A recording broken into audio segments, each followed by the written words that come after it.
the Monster Mile, and 18 challengers have come to Miles' house to test the concrete at Dover. Rick James in the booth with Ryan Pennell by my side. Round number 7 about to get underway. Let's see if we can at least turn the lights up just a bit here. Ryan, in practice, we heard a lot of drivers talking about the frame rates, the graphics of the simulator being changed with a new update.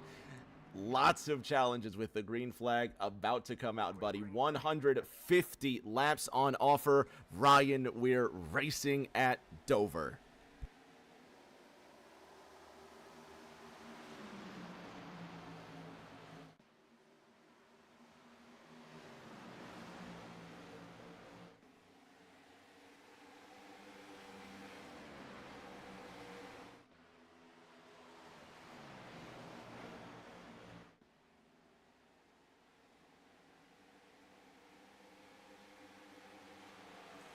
One lap clean and green. The Nicorette 9 of Seth Wansing leads. Well, sits in second. He's not leading, is he? Jake Bradley's leading and already out to a 7/10 of a second gap on the competition. Ryan Pennell, Seth Wansing in second, Aaron Edwards in third, and it's a single file train all the way back. Is this what we're expecting to see tonight, or are the drivers just being cautious? Yeah, probably a little bit of both. I mean, they're going to be very cautious, but it's hard to pass here. It is more of a one-lane track, so you'll see everybody down on the bottom.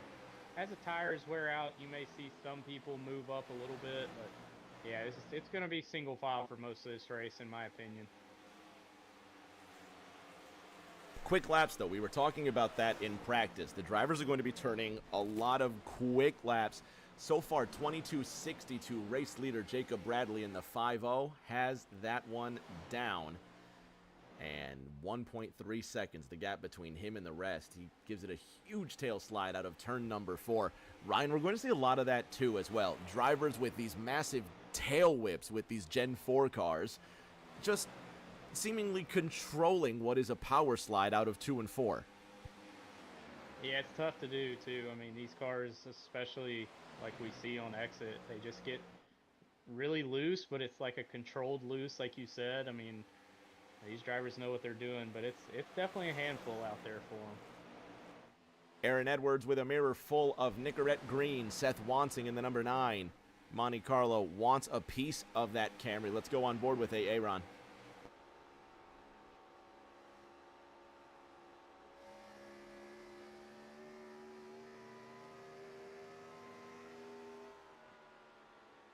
I don't know about y'all, but I think my frame rates are okay here. We've got a swap for what was the 3rd position.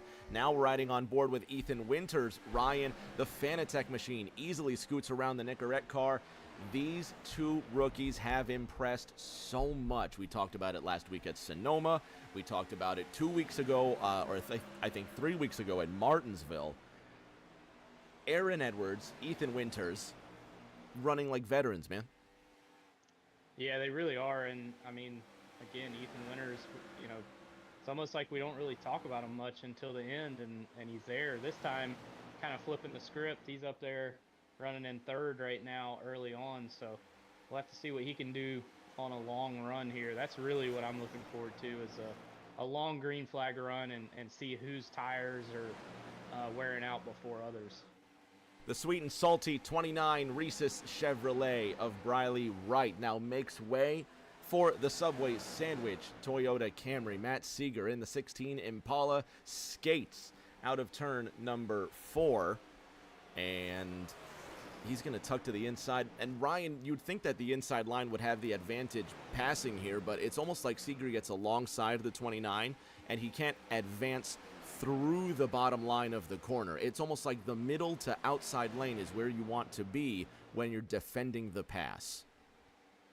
Yeah, absolutely. I mean, if you're by yourself and you don't have anyone near you, bottom is definitely, the bottom line's where you want to be. But if you have a car on your outside and you're on the bottom, you can't let the car wash up to the wall, and you lose so much momentum that car on the outside is able to get a run and usually drop back down in front of you, which is exactly what we saw Bradley do.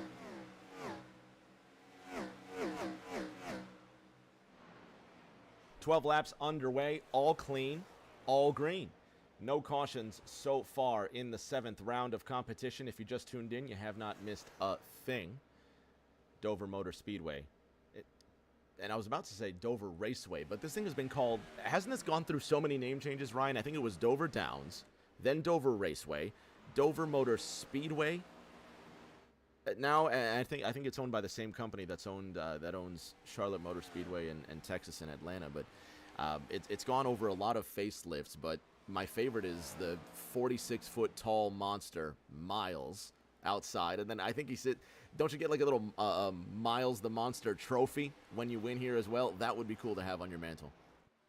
Yeah, it would be, and it's cool that iRacing actually has Miles the Monster scanned into this track. So if you're ever looking, if you're a spectator in this track on iRacing and you're on blimp camera or whatever, you can actually see Miles the Monster right there outside of turn 4. And of course, it gets to hold the winning car in its hands. Kind of like the Daytona Museum. It's just a special thing. But yeah, that'd be a really cool trophy to have in your trophy case for sure. I'm cycling through the cameras here, and I'm trying to find where you find Miles the Monster. We're hovering with turn 4 just out of view right now, and scroll through these buttons. I have the world at my fingertips, Ryan, but I can't find the button that says Scenic. I want a view of this monster, and that's not it. That's a sign for watches. I have no idea what I'm doing. There's a race for the lead, man. Jake Bradley is now losing first place to car number 1. Look at that. Points leader overtaken, and new leader at the front, the Aero Camry, Aaron Edwards to the front. And Ryan, he made that pass look so easy. Yeah, and I'm just wondering if maybe Jacob didn't quite know how much he was pushing, and maybe burn up some tires a little bit there on that number 50 machine. Or he could just be saving, knowing that there's a long, potentially a long green flag run here coming up. So we'll have to keep an eye and see if the 1 car checks out or if the 50 kind of stays with him. Ryan, he's on the clutch again. If you have that, listen. Just have a listen when he goes into turn number 3, but you can hear the revs cut down to almost nothing, and you can tell he's pressing in the clutch. Fuel strategy. Already starting. The Drip Diecast and Collectibles track backs, Ryan, estimate between 30 and 40 laps on 1 tank of fuel here. So with a 150-lap race, that's going to put you approximately on a 3-stop strategy. But now you've got guys like Jacob Bradley that are pressing the clutch in, saving as much fuel as possible. That's what won at Sonoma. That's probably what won at Martinsville the week before as well. You got to follow that strategy. If the other drivers find out that saving fuel is the way to go, well, everybody's going to start pushing the clutch in. We might actually have more than pit strategy to deal with when it comes to winning this race. Yeah, and if the fuel 30 to 40 laps, if you're clutching it, if you stretch that to 50 laps, now you only have to make 2 stops. So you cut out an entire pit stop if this thing does stay green from start to finish. That is a lot of time around this track. This pit road is pretty slow here. It's hard to get on and hard to get off of pit road. So you're cutting out a whole pit stop. That's something to definitely keep an eye on. Drivers starting to accordion together, 2nd through 6th, all within 1.5 seconds of each other. Toby Estes in that black number 8 now giving way and opening the door for Chuck Sweeting, another one of these rookies that come through. That 57 on that unsponsored, undecaled 57 with the matte black paint and the chrome pink stripes, taking it to Toby Estes into the black Intimidator number 8. This is a great fight. 23 laps in, and they're still close fighting. Oh, look at that, Ryan Pelletier Sharps in the wall. The French pilot gives way to Donald Ray, and now Tom Sears on the attack as well, and Miles has his first victim. This track is so difficult, Ryan, because that banking is way trickier than what it seems. That it's slightly banked on the straightaways as well, so it's just, what is the saying, everything that goes up must come down? Well, that happens everywhere around this racetrack.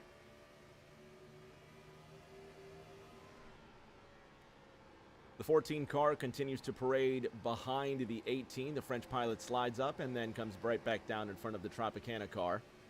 And they continue to circulate around Dover. 25 laps complete and battle for the lead again. Ryan, the number 1 car, can't get away from the points leader. Aaron Edwards has to defend against Jacob Bradley, who's trying the high side, now trying the undercut out of turn number 4. What a run to the inside, Ryan, from the high side in turn 4 to the low side into turn number 1.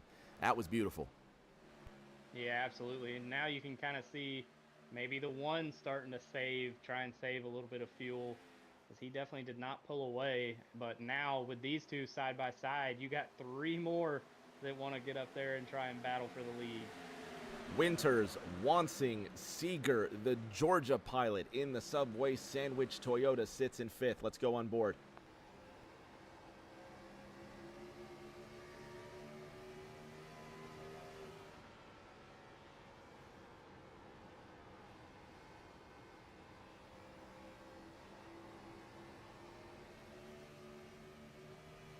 Ryan, riding on board with Matt Seeger here for a few laps.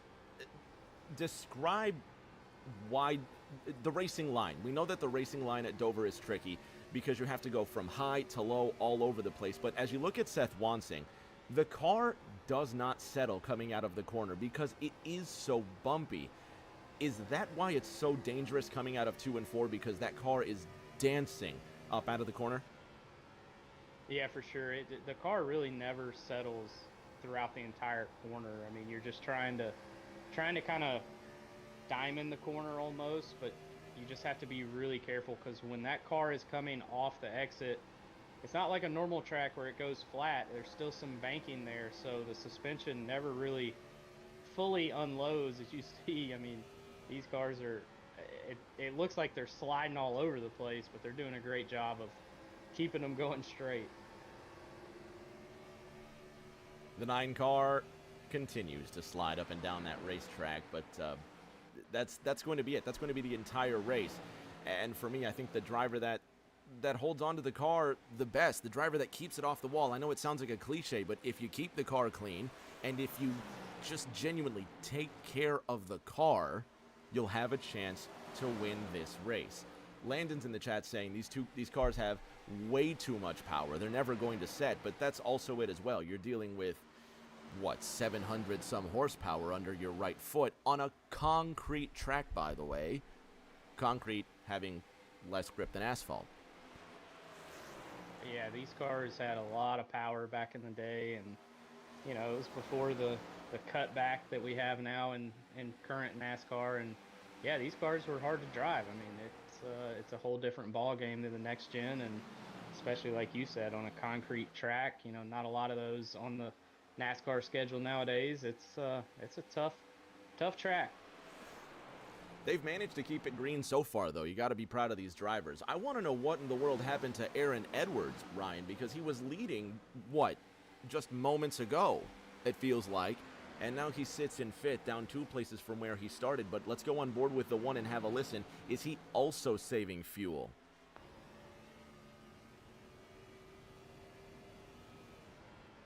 He's not, Ryan. He's not using the clutch. Where, if we have a listen with Jacob Bradley, we're now on board with the points leader. I want to hear if he puts the clutch into 3. And he does. Just really interesting that he can lead from the front like this. But that fuel saving has to be the number 1 strategy now. There goes Cody Riggs, Ryan. Oh yeah, on the inside wall, just one. Looks like he towed. I think we should be good to stay green here, so all good. Unfortunate for the 3 car. Just lost it. Budweiser Chevrolet just comes down at a turn number 4, and that's all she wrote. So the Bluegrass Bandit number 3 will park it. Jacob Bradley leads a train of 3. Bradley, Winters, Seeger. 36 laps into this race. Georgia's Matt Seeger to the inside of Ethan Winters. Winters looks like he almost gets loose. Almost crashes out of turn number 2. And every time you see a driver with that huge slide, you think, well, that's it. He's finally lost it. No, he continues to race. Ryan, I'm terrible. at sim racing. You have seen this firsthand. I can't imagine how hard it is for you guys to actually hold on to this when you're trying this for real. Yeah, it is difficult sometimes. Luckily, with this track, the banking actually does help a little bit because when you get loose, the banking kind of helps keep you pointed in the right direction. But the worst tendency is when you get loose is to try and overcorrect, and when you do that, it usually ends up yanking it back up into the outside wall. So just a great job by everybody. I know a lot of people dealing with loose race cars out there and been able to keep it pretty clean, other than the Cody Riggs incident. Honorable mention to 13th, 14th, and 15th. Tommy Withers, Ryan Lindemann, Larry Eberhard. Still fighting hard for position. Donald Ray is in, Ryan. This is 39 laps into this race. The Texan decides to bring the National Guard machine down into the pits. And the native of East Dallas will give up his racing position 39 laps into this race. So, Ryan, these guys are definitely going to go way further than the predicted 40 laps. Ethan Winters now leads this race. The number 10 Fanatec machine is your new leader at Dover. Ryan, we're going to have drama right before these leaders come through. Absolutely, and Seth, Toby, Alyssa, Briley, all of them also pitted on that lap, so their strategy of a two-stop race is kind of out the window at this point. Now we get to see how long can these leaders stay out and when do they pit. Car number 10 leads the parade at Dover. Matt Seeger, 0.2 of a second behind him, and Jake Bradley looks like he's going to save these extra laps here. He's going to relinquish himself to third. Chuck Sweeting in the 5-7, running in the fourth position. Ryan Lindemann now coming up behind Larry Eberhard. Lindemann dips 2 tires onto the apron. Man, I tell you, when I see a driver do that, my mind goes to, can he save it? Because in my experience, Ryan, you put 2 tires on the black stuff down there, you've upset the weight of the car, there's no grip, and now you're fighting to stay off the wall. Yeah, you usually do not want to be on the apron at all, but sometimes it actually does help the car turn just a little bit. So you just got to have the skill, which is something I lack as well, to be able to get down there and do that.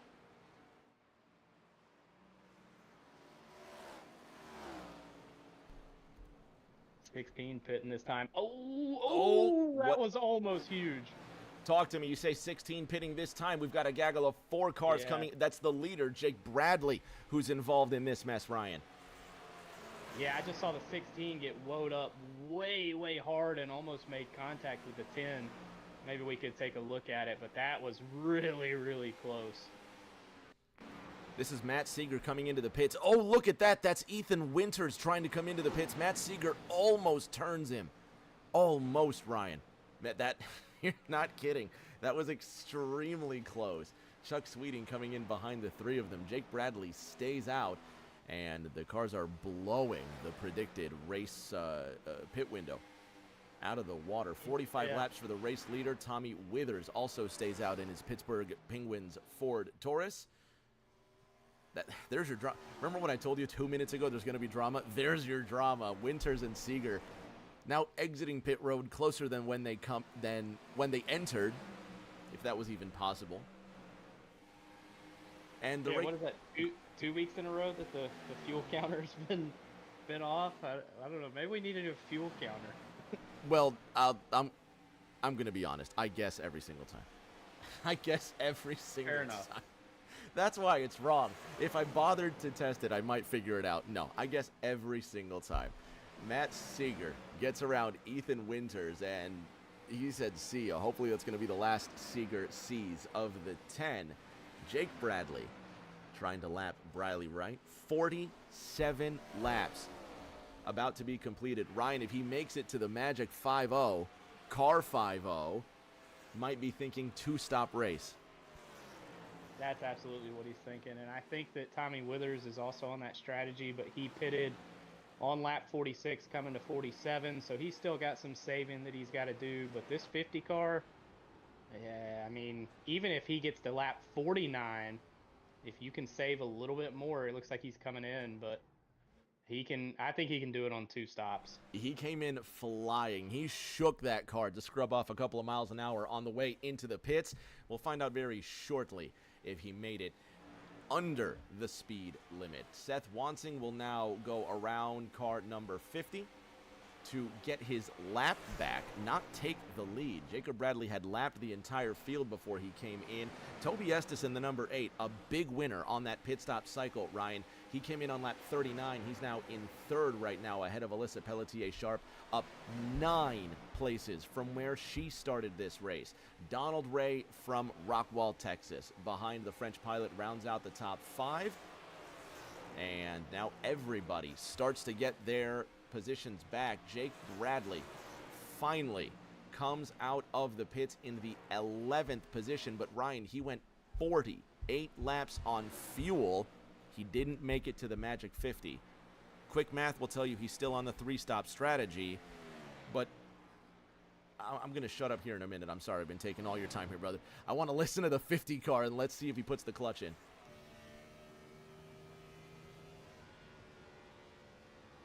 Not yet, but I want to keep an eye on him, Ryan. This guy's special. He's got something cooking. Yeah, for sure. And he doesn't really have to start saving right here on the front end. He's got fresh tires. He's going to probably try and make up some time. I mean, you see how important fresh tires are. Seth, Toby, Sharp, Donald Ray, all in the top 4 pitted on around lap 39. And they had about a 3 to 4 second lead over Matthew Seeger, who's on that kind of later strategy. He's running them down right now, though, so, I mean, those fresh tires, even just a 10-lap difference is huge on lap times. Oh, it's going to be massive.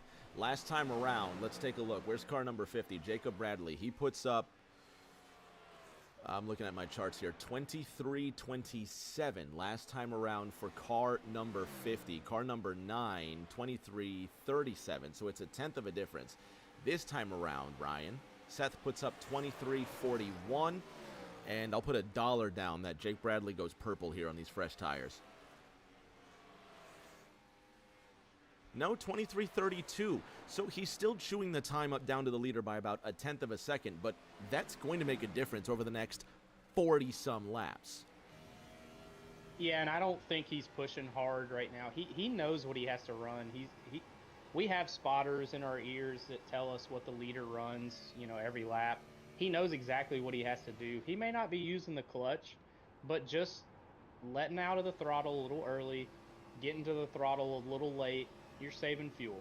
So even if the clutch isn't being mashed in just yet, I'm sure he'll get to that later in the run. But right now, he just knows, oh, he's clutching. Yeah, so he's already started saving.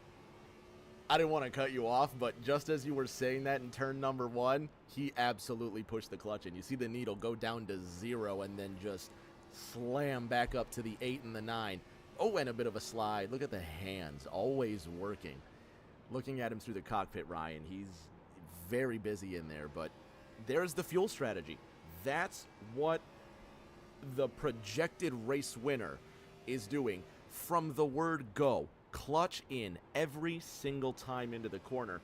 Now, as far as the car drives, Ryan, what's the downfall? And actually, I think I've answered my own question thinking back to last week. What would be the downfall to this where you put in too much power from when you step off the clutch and put the throttle in and you could spin yourself out? Is that the biggest risk with this strategy?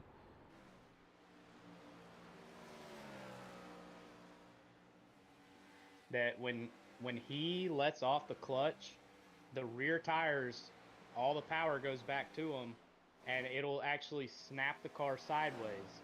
And if you're not careful or you're carrying too much speed, when he lets off the clutch, you absolutely can spin that car out. So you have to be really, really careful. We got a good battle for the lead up here, though.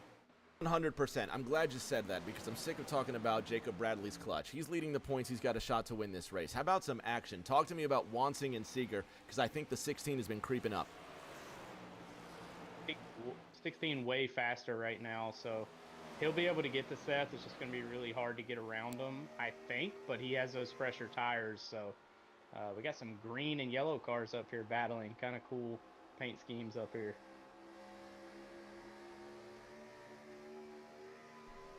Shots from the right front of Matt Seeger's Subway machine. Looking forward to the Nicorette DuPont car. Ryan side by side at a 2. Yeah, just great battle. I mean, all around. And I just kind of figured those new tires, they're just so much more important, even if it is just 10 laps. I mean, you see it, all these guys that came down and got fresh tires, they're marching back up to the front now.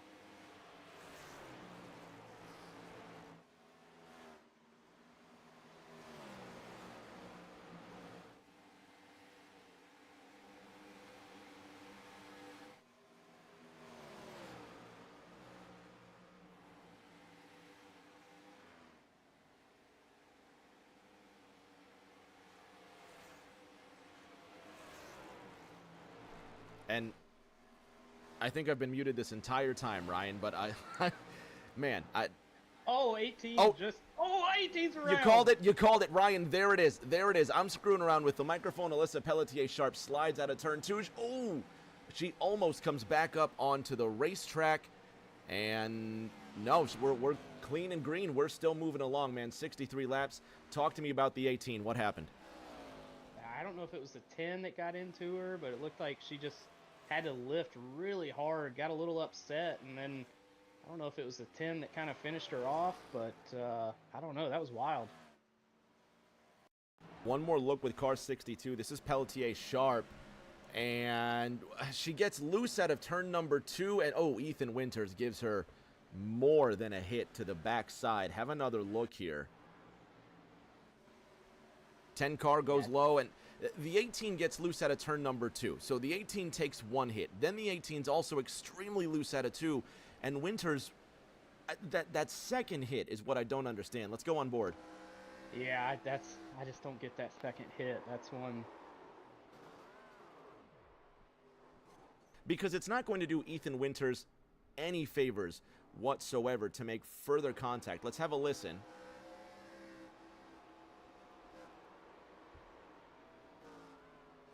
And I'm not sure if Ethan was just trying to avoid hitting the brakes, because you hear he does not push the throttle in on that second hit. Just off first glance, Ryan, I think it's Pelletier-Sharp constantly losing speed from the exit of turn number 2, where Winters is decelerating slower than the 18. So he's constantly on a course to make contact, unless he has to cut in the brakes really hard and cause more potential mayhem. You know what I mean? Yeah, and it's always hard to judge when you're not inside the car. Just the same as, you know, I've been inside the car before on Sunday nights in A Squared, and I've had something happen and just be absolutely fear. Oh, we got somebody in the wall, Sears. Tom Sears. Yeah, I'm so sorry to cut you off there, but the Tropicana machine slides out of that second corner. He slams the wall. Check this out.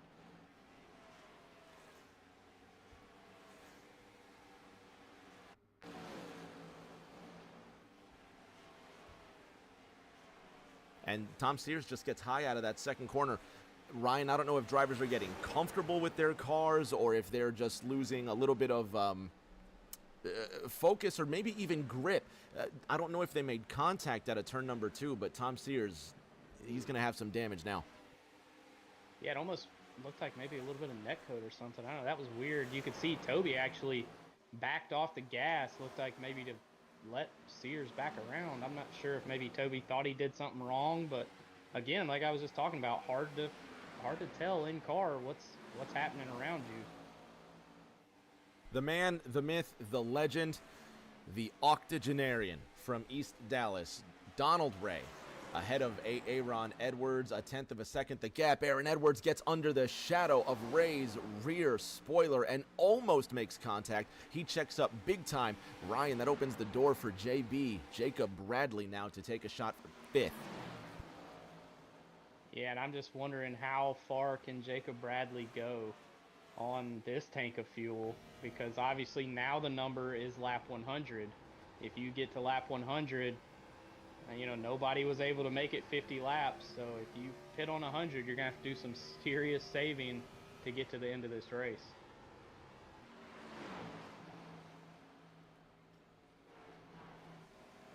And our good friend Donald Ray now relinquishes the position to Aaron Edwards.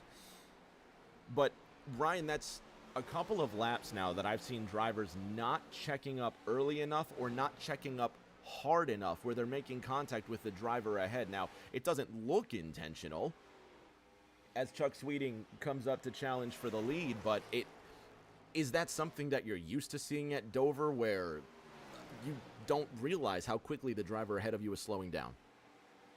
Well, I think some of it probably has to do with some of these drivers are probably saving as well. So they're clutching in.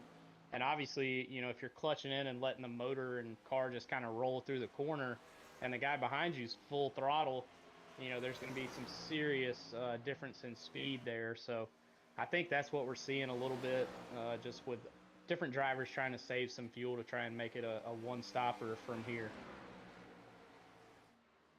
75 laps about to be underway and then be completed. Once we finish 75, that will put us at halfway.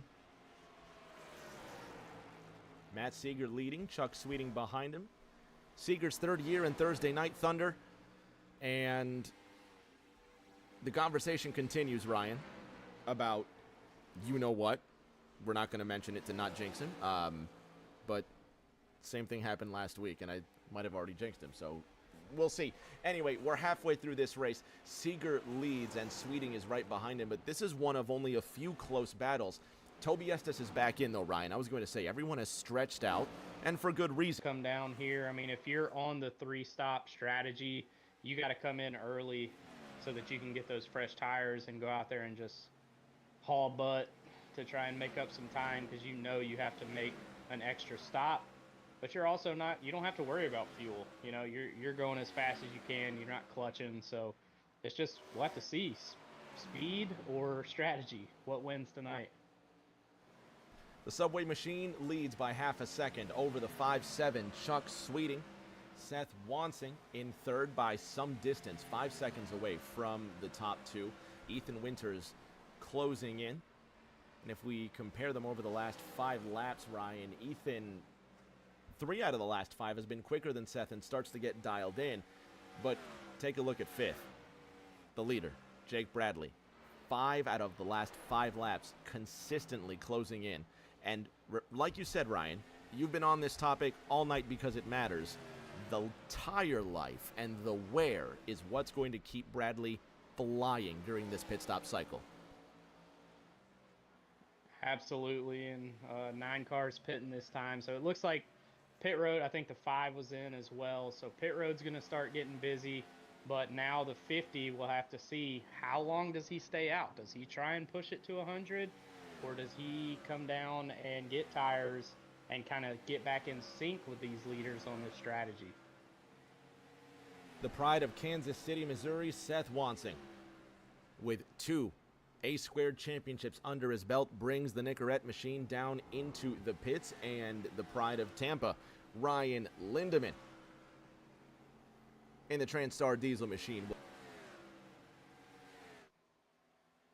Somewhere out there among the ruins of the horse track is Matt Seeger.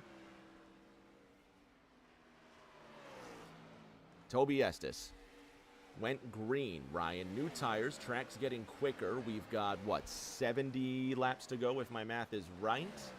And with the speeds getting higher and the track getting quicker, what's, you tell me, Ryan, what's that going to mean as far as how the car drives?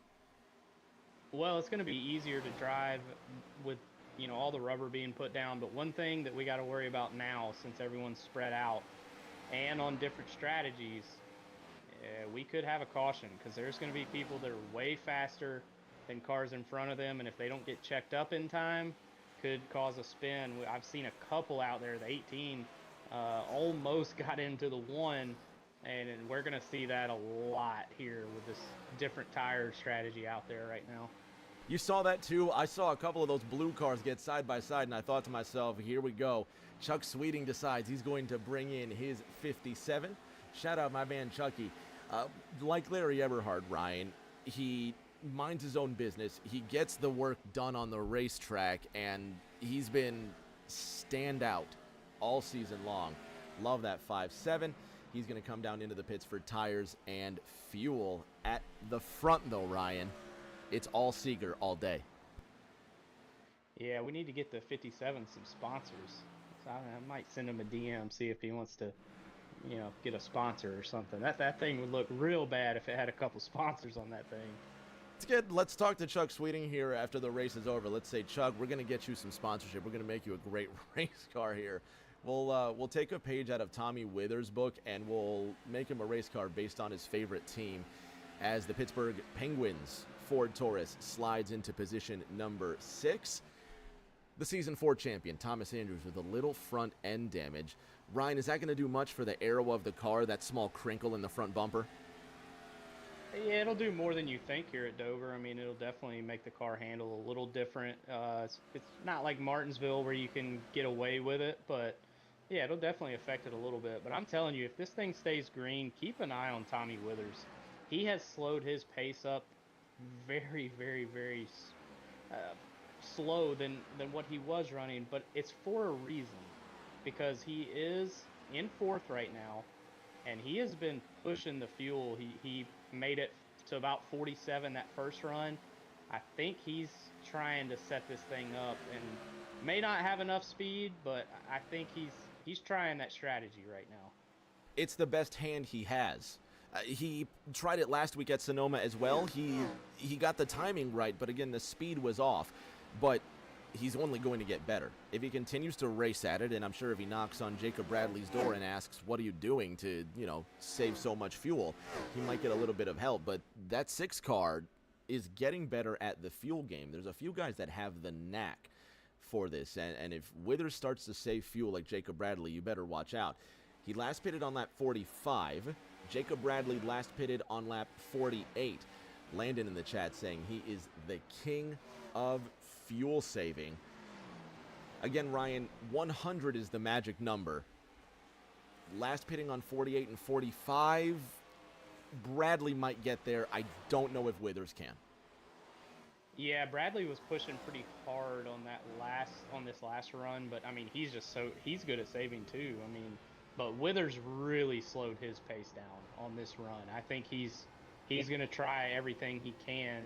And I mean, you see right now, he's in 2nd, and he's 23 seconds back from Bradley. If everyone has to pit again and he does not, he's looking pretty, but we'll see what happens. One interesting difference. As Bradley Wright nearly clips Tommy Withers out of turn number 2, Tommy Withers is not using the clutch. Well, now he's coming into the pits, but Tommy Withers... He's gone around. Oh, he skids, he saves it, but he's still really fast coming into the pits. And I think he got it woed up. That, man. Well, commentator's curse. Sorry, man. Withers. No, you said it. Commentator's curse. He brings it in at a controlled pace now, and the number 6 will slowly crawl towards the pits. Meanwhile, Jacob Bradley comes out of the 4th corner, still out on the racetrack, and in search of that magic number 100 before he can come in. Which, if he makes it to 100, we know that he can go that distance to the end of the race. And listen to the wind, Ryan. It's nothing but wind coming from his race car. The engine is not running. How does he have this much speed with this risky strategy? Well, now he's in a perfect spot, because look at your ticker. The whole field's a lap down. I mean, if you can, he can back off and coast the whole racetrack. I mean, he's got the whole field lapped right now, so even if you have to slow down your pace just by tenfold, you're really not in danger of losing anything, because he's got the whole field a lap down. So, and they all still have to pit again. So I think if he gets to 100, I think this race is his to lose, unless we have a late race caution. 3 of the scariest or most exciting words in racing. Late race caution. Yeah. Further on back, Aaron Edwards and Ethan Winters stuck like glue. The 10 car ahead of the 1, running in 9th and 10th respectively. Looking at the points coming into this one, Ryan, Ethan Winters running in 15th actually. He finds himself 11 points away from Nick Pressey, who's not in this race, and the same behind Colin McDonough, who's currently running in 16th. So Winters looks like he's poised to move further up into the points. And then looking at Aaron Edwards, he comes into this race, Ryan, 4th in points. 4 markers behind Matt Seeger, but with a good opportunity to climb more in the standings. And you tell me, you as the driver, this is a dangerous race. Are points on your mind at this point, or just simply making it to the end? Nah, just making it to the end at this point. I mean, if you're in a good spot, you're kind of hoping that it stays green, especially if your strategy's, to just keep running as hard as you can until you pit again, and then do the same, to the end. But I don't know. I have a feeling we got a late race caution brewing. I don't know. We'll see, but I hope it goes green. But I think there's one coming.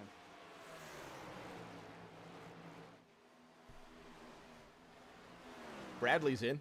I was going to say I hope you're right, but you know what? Let's let nature play out. Bradley's in, and the 50 car, with all eyes on him and the envy of the field cast upon him as well, comes down 4 tires and fuel, and he doesn't make it to 100, Ryan. He makes it to 99. So he goes 49 laps. So what that means is he's going to have to go further than he's ever gone before. So yeah, I think he can do it. I mean, because he's crossed the start-finish line lap 100. So, I mean, really, when he takes off, he's going to have, 51 to go pretty much for him to the end. I think he can do it. Chuck Sweeting now scored as your new leader. The purple and black 5-7 sits 2 seconds ahead of the Subway Machine of Matt Seeger. Seth Wansing 3 seconds adrift. The points leader, Jacob Bradley, now re-enters the race in the 12th position, 1 lap off the pace. Bradley pitting, like you say, crossing the line to complete lap number 99. So he's going to have 50 to go.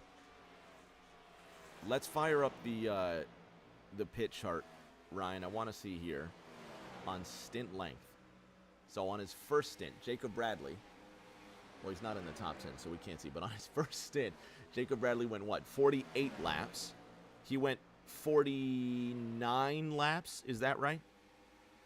Yeah, 49 no, he went on his second, I think. No, he went more than that because he pitted on lap 99. He can go 51 laps. Yeah. So there it is. He's in the catbird seat. He is. He can go 51 laps on fuel. And when he came down into the pits, he still had a 30-second lead. Like you said, if he runs out of fuel... if he runs out of fuel into turn number 1, he genuinely still could win the race. Well, and I'll say this as well. It's going to be difficult. I can't believe we're planning a contingency for if he runs out of fuel on the last lap. But if he runs out of fuel out of turn 2, he can win the race from there. Absolutely. I mean, but the good position he's in is right now he's in 12th. He knows everyone else has to pit. He knows he's in a good spot. He had the whole field a lap down the last time before he came down pit road. I mean, all you have to do now is just save enough to not lose it, on pure speed. And I think he's already doing that math in his head right now. Earlier, Dustin Painter was in the chat talking about the USA-Panama game. I asked what the score was. If anybody knows the score of that USA-Panama game, let me know.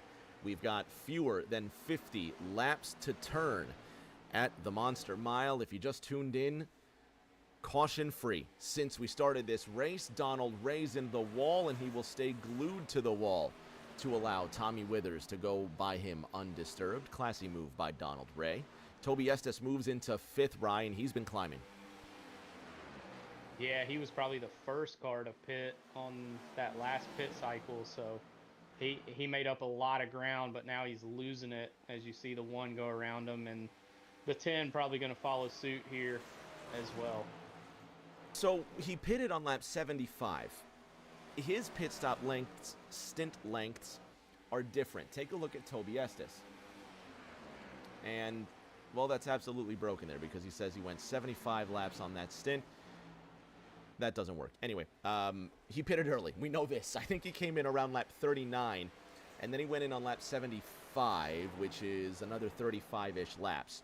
If he goes again another 35 laps, he's going to come in right around now, lap 110, which doesn't work because 35 laps from then is a fourth stop for Toby, and he's coming in again, Ryan. 35 laps will not get him to the end of this race. I'm not sure what he's planning. Yeah, I think he still had fuel in the tank, so I think he's just banking on a last-minute caution here at the end of the race. I mean, I do think he can make it to the end on fuel. He's just trying to get that tire advantage, and once he starts losing spots, he comes down, takes tires, and then goes from there. Looks like Tom Sears maybe on pit road as well. If Toby can go 40 laps, that will be enough fuel to get him to the end of this race. So I think you're right. He might be banking on getting the fuel to go the distance now, gambling on a late race caution. And, yeah, Emily is exactly correct. She's in the chat talking about Panama winning 1-0 over USA in the CONCACAF Nations League. So I think Panama will now play in the final against the winner of Canada-Mexico. And Painter says in the chat, just like Briley, we blew it at the end of the race. Ryan, that 29 car hasn't blown it yet. He's still in 8th. Yeah, he's got time, though. It's not over yet. It's not over. As long as the checkered flag hasn't fallen, there's time for Briley Wright to screw it up. He hasn't yet, to his credit. He's only in the 8th position. Now giving up the spot to Jacob Bradley. He is the last car on the lead lap. Thomas Andrews is the first car 1 lap down. So if the caution flies, the Lucky Dog rules apply. And shout out Chuck Sweeting. Ryan, he's more than a second ahead of Matt Seeger. Chuck is doing his thing. Let's go on board for a lap here. Take us for a lap around Dover, man. This place, we've been talking about how hard it really is to drive, but let's really see it. Yeah, it is difficult. I mean, you want to keep it hugged to the bottom in 1 and 2. You want to kind of let the car drift up to the top on the back stretch, and then same thing in 3 and 4. You want to just get that run, get the momentum going into the corner. Oh, Elrich is in the wall, and then let it drift off, and then come back to the start-finish line. Car number 40 goes down to the bottom side of the racetrack. The native of Nassau from the Bahamas hits the outside retaining wall. Seth Wansing is in as our cameras spasm their way to turn number 4. And that's lap 115. So Seth and Briley and everybody else that comes in from Briley almost wrecked it coming into the pits, Ryan. I'm not sure if you saw this, but yeah, what did we just say? Yeah, we just said he didn't do anything yet, but here he is. Oh, he destroyed the race car. No. Oh my gosh. We seriously jinxed him. We said it's not over, and what did we say? If the checkered flag hasn't fallen, Briley can blow it, and the Sunoco sign doesn't make it any easier getting in his way. That, yeah. Oh yeah, that car is destroyed. I think we had something to do with that. Nah, I don't claim any responsibility for what Briley Wright does on or off track. I'll go with that. Chuck Sweeting still leads this race. 1.9 seconds to get back to Matt Seeger. Aaron Edwards, 12.3 seconds off of the top 2. Ryan, what happened? How is there a 13-second gap between second and third? I really honestly think that Aaron Edwards is trying to save. I think the 10 is trying to save. I don't see how they could make it. I really don't. But, I mean, that's the only thing I can think of, because they were all fairly close, but I don't know. I mean, it doesn't look like they're clutching, so I don't know. That's confusing to me. Pit strategy. Skill has to win out at some point. Right now, Sweeting and Seeger leading the top 2. Jacob Bradley running in 5th. He's 3.8 seconds behind Ethan Winters over the last 5 laps. Bradley has been slaughtering the times. Look at that. 4 tenths, 4 tenths, 7/10 on lap 115. Ethan Winters is in the pits, so Bradley's going to take over the spot, and he's now chasing down Aaron Edwards. That last time around, Ryan, 6/10 quicker. Jacob Bradley to Aaron Edwards. Yeah, and that's strange because either the one is saving way too much, or the 50 is not saving anymore. So I don't know. 50 seems like he's moving a little. Oh, one in the wall.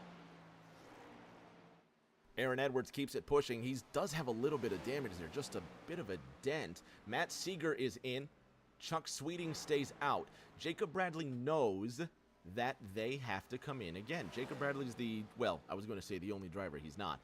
Jacob Bradley shortly will be the highest ranked driver that doesn't need to come into the pits anymore. And Chuck Sweeting is in. So there it is. This 57 comes into the pits at an alarming speed. Aaron Edwards now the heir to the top spot with Jacob Bradley 3 seconds behind him. I'm almost wondering if Jacob Bradley, with the speed he's running right now, I'm almost wondering if his strategy is just to go all out here and maybe come down and get a splash of fuel. I don't know. Again, I'm not in that race car. I don't know what he has fuel-wise, but it just seems like he's pushing pretty hard. Yeah, and I would like to see if maybe he's clutching, but I don't know. He seems like he's flying. No, he is clutching. Yeah, I saw the needle go down well below the 5 mark there, Ryan. And you see, just for the drivers that aren't clutching, look at Aaron Edwards. His needle goes down to 0. If you take a look at Aaron Edwards, we'll watch his entrance into turn number 3, Ryan. He's going to lift off the throttle, and his revs will dip just to 7,500. We go to Jacob Bradley, and his revs are non-existent. Last time around, Jacob Bradley was 6/10 quicker than Aaron Edwards with tires that are 14 laps more fresh. Yeah, that's honestly amazing. I mean, I was always good. I was really good at saving when we used to do our races on Heat 5. I kind of lost some of that talent when we moved over to iRacing, but man, it's just, honestly, it's amazing to watch. You know, a driver just be so fast and still be able to save fuel and save tires. I wish I could do it.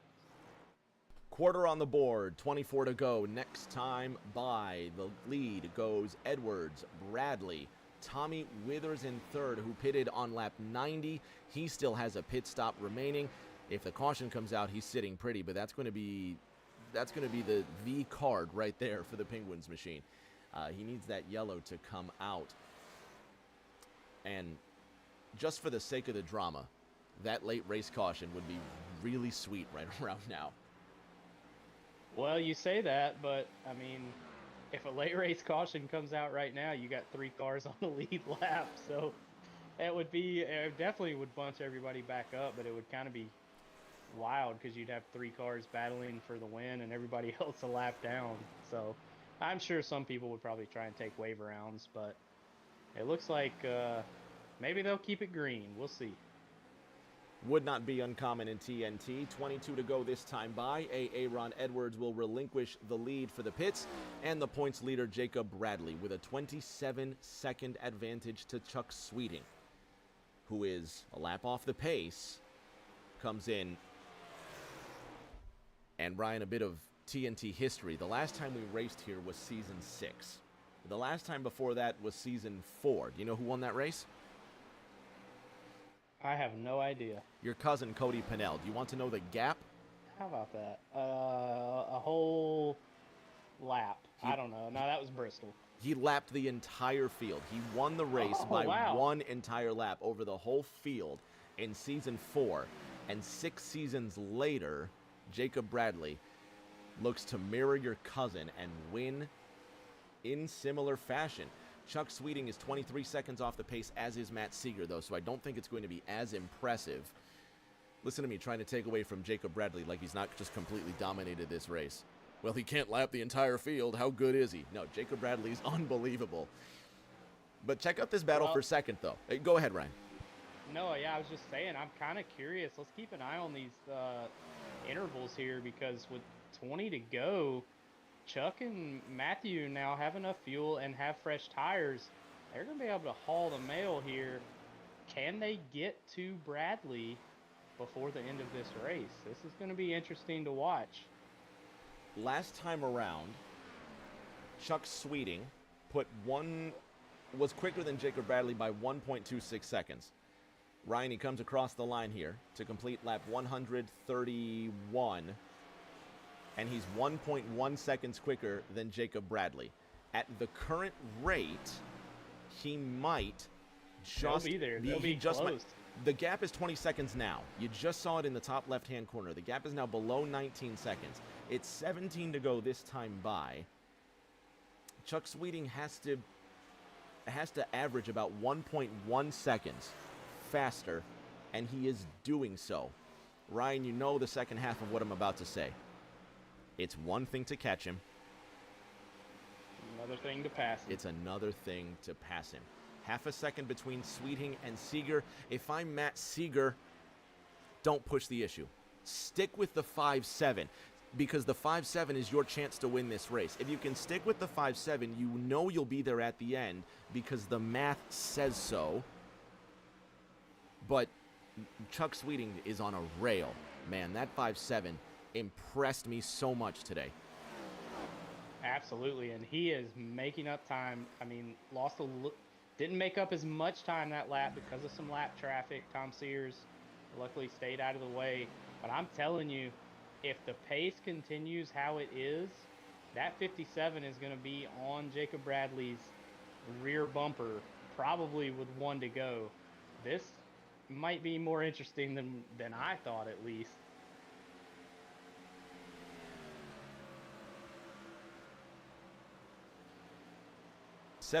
Seven tenths of a second from Sweeting back to Seeger. 15.5 seconds from Sweeting to Bradley. 13 to go this time by. Let's bring up our lap deltas one more time. Now, the last time around, Chuck Sweeting only 9 tenths quicker. This time around, Ryan, Chuck Sweeting still 9 tenths quicker. 13 to go this time by. And Chuck is losing that pace. He's losing the race against time here.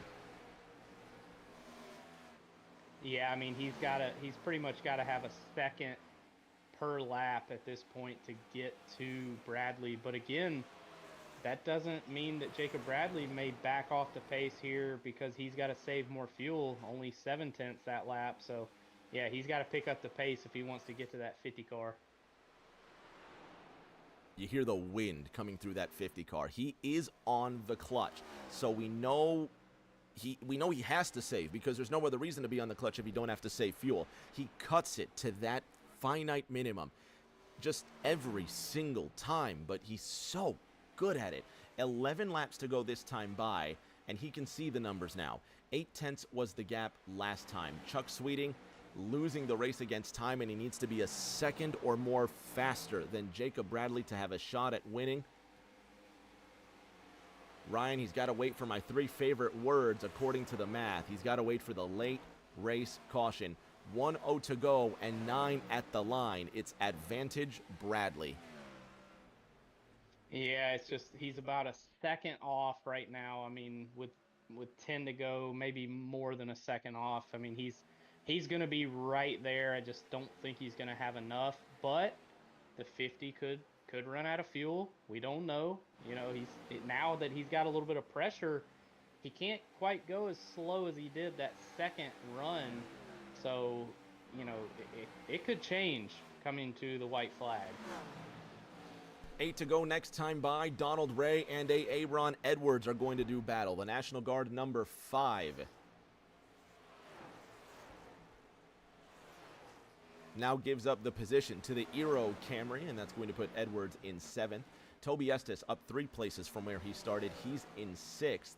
Biggest mover of the day, Ryan, Thomas Andrews, starts in 18th. He does have to get the EOL after missing the start of the drivers' meeting, but he's up to 10th, and he's 4 seconds behind Pelletier Sharp. He's got a chance to climb even higher. Yeah, and he's one of those drivers that he's so consistent, just stays out there, runs good pace, and he's always there at the end. Tied for 8th. I'm sorry. He's 9th in the points, 12 points behind Tom Sears. who's in the position behind him.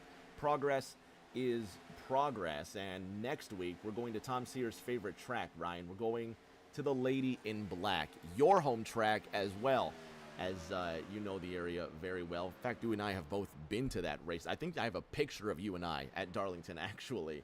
That's so much fun to watch. Yeah, that's when I went down there and got a little too sunburnt. Woke up like a boiled crab the next morning, so that wasn't a fun experience. But yeah, the race was amazing, and I'm sure these drivers will put on an awesome race next week as well. Take some sunscreen next time we go to Darlington. That man, Yeah, we had some stories from that weekend. We have some stories from that weekend at Darlington. That's one for the memory books. Drivers are spread out at the end of this run, Ryan.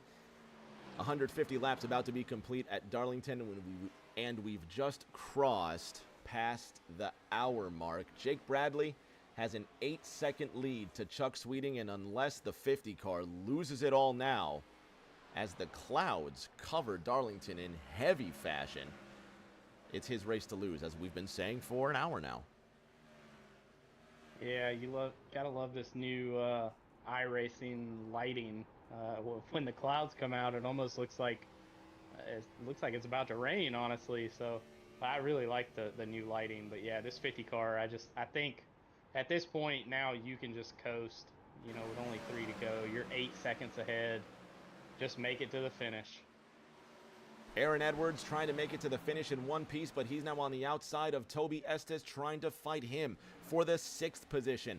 The fight never stops with the rivals that close to you. The 1 and the 8 side by side through turns 3 and 4 down that front straight. Ryan, 6th place. Well, no longer up for grabs. Aaron Edwards took that and ran with it.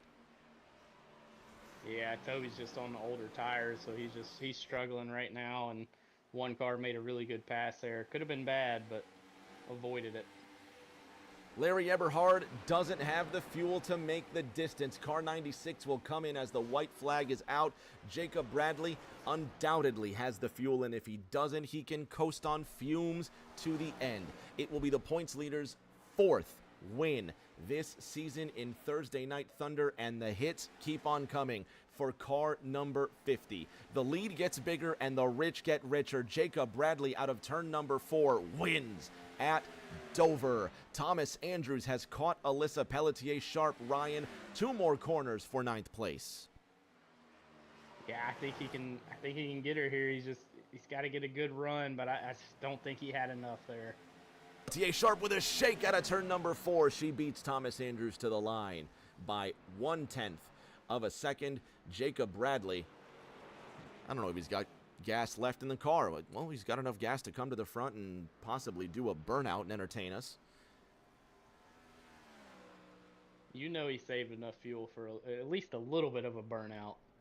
Just a puff of smoke. Car number 50 comes across the line. What do you got, Jake?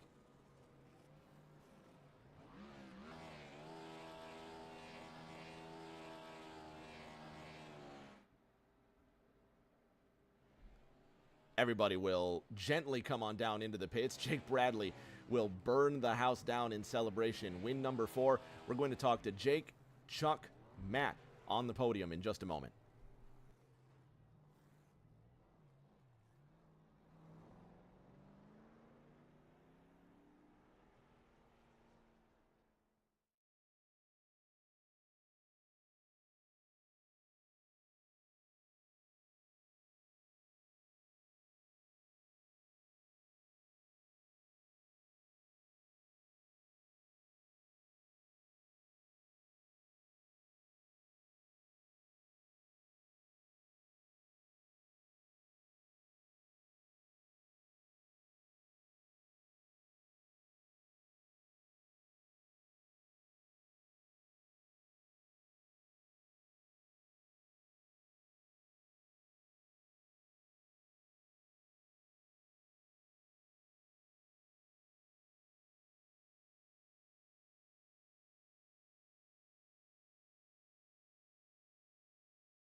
On the podium with our top three, let's start with the Georgia driver, one Matt Seeger in the third position.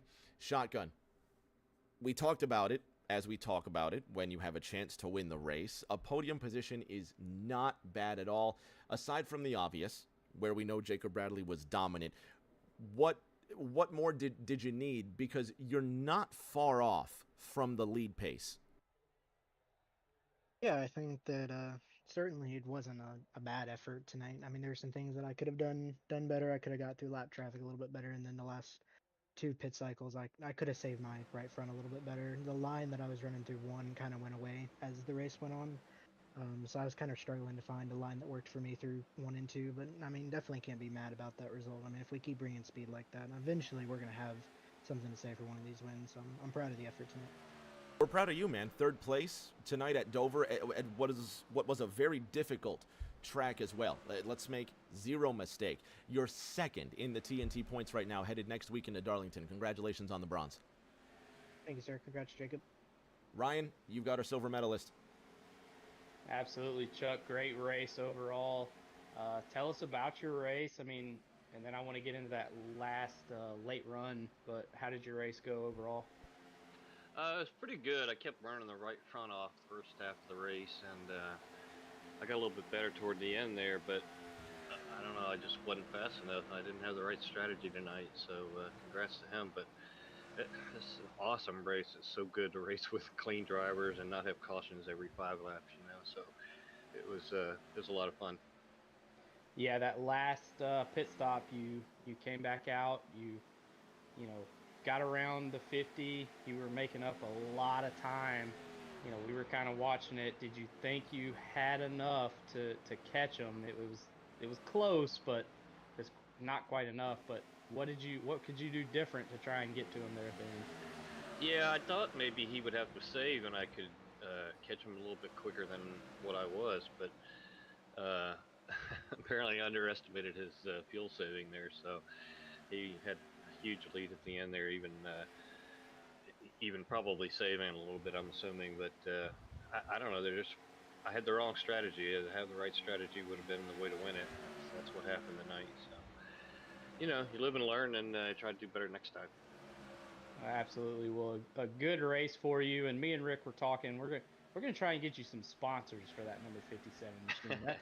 That thing would look good with some sponsors on it. But great race, and good job on your P2. All right, thanks a lot. Y'all have a great night.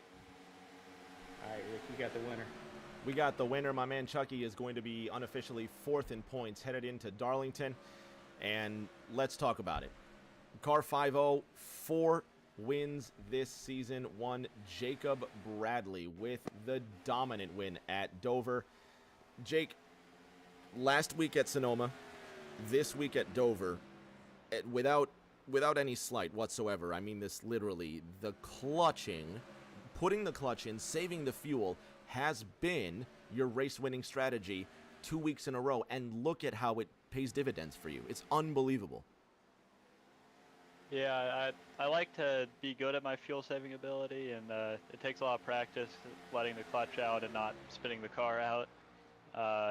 It had worked the last 2 weeks. It was a lot easier this week than at Sonoma. I know I almost died a bunch at Sonoma, but it's definitely fun. I think it's a testament to everybody in this league for allowing everybody to be that creative with the strategy, not having a caution every 5 laps so that people could save gas and could come up with new strategies and try something different.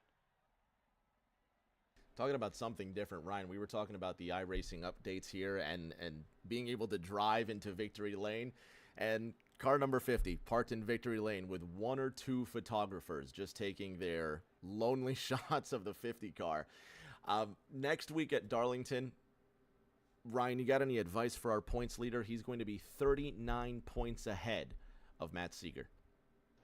Keep it off the wall. Don't get that Darlington stripe. Definitely. Gonna have to just keep the speed up, and up by the wall is fast, but you can't touch it. Fantastic race. Congratulations on a win, and we'll see you in a week's time. Thank you. Ryan, that's going to do it. Despite the dominant victory by Jacob Bradley, that still was just an awesome race to watch, and I have really high hopes next week at the Lady in Black. Darlington, always a lot of drama because we talked about cars getting into the wall here tonight, but that's going to happen a lot next week as well. Yeah, I mean it's known for the Darlington stripe, and I'm sure a lot of these drivers will have it by the end of the night next Thursday. It's a great track. It just wears out tires like crazy. I mean, you really got to save tires. It'll be more of a tire save probably than a fuel save next week. But I'm excited, and hey, maybe we can go green flag from start to finish there too. That'd be pretty cool. I'd love to see that. The TNT circus rolls on. We are officially, I believe, no, next week we will officially be halfway through the season of our 15 race season 10 campaign. 2 weeks from now, we're going to be at Kentucky. The Gen 4 cars continue to impress. We didn't shout out Drip Diecast and Collectibles. They are our title sponsor. They keep us going. If you love any of the diecast you've seen tonight and you want a piece of that NASCAR history for yourself, check out Drip Diecast and Collectibles on eBay. They are your #1 online store for all sorts of NASCAR memorabilia. Drip Diecast and Collectibles on eBay, your #1 store for all sorts of NASCAR memorabilia. For Matt Seeger, Chuck Sweeting, Ryan Pennell, and everybody who's laid their hands on any part of this TNT production, and of course, the fans, thank you for tuning in. Until that next race, everybody stay safe, take care.